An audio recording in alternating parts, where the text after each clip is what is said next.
Caribbean Institute of Jamaica, ACIJ, is currently staging an exhibition on this little-known but highly feared practice in Jamaica. It is, part of our regular research program to conduct studies into different aspects of our cultural heritage. And obeah, as illegal as it is, remains one of the stronger cultural practices still evident in Jamaican society. One of the aspects of our Jamaican and Caribbean spirituality that is grounded in African retention in our culture. It is looking at obeah with a view to giving some kind of idea about what the practice is. We're not teaching people how to perform obeah.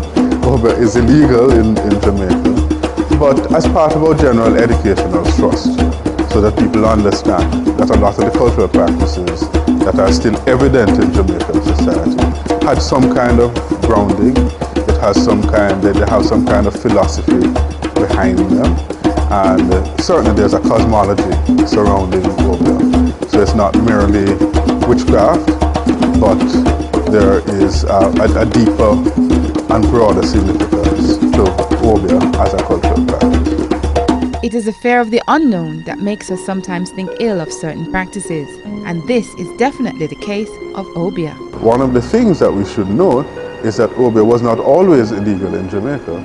Obeah became illegal following the Taki Rebellion in 1760.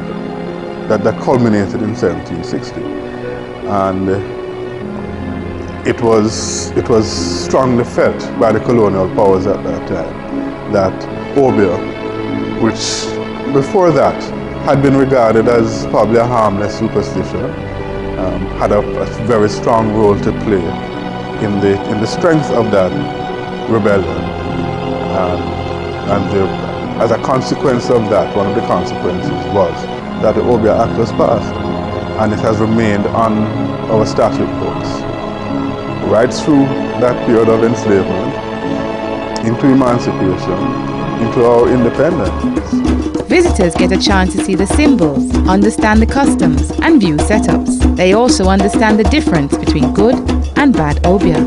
This is a Thanksgiving table.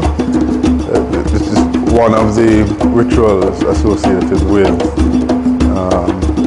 obeah, and it would be like giving thanks for success in some venture, that kind of thing.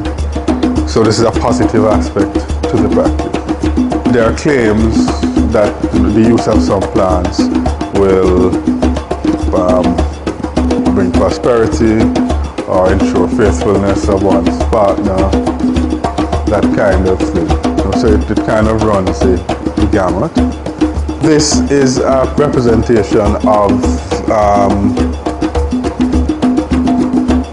one of the facets of obeah, where people's personal things are used to cast spells. So one of the things is, your nail clippings, your hair, items of clothing.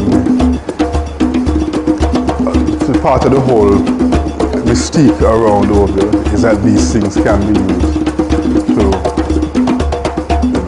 by an obeah man to cast a spell on somebody else, on the person whose nails or hair has been harvested.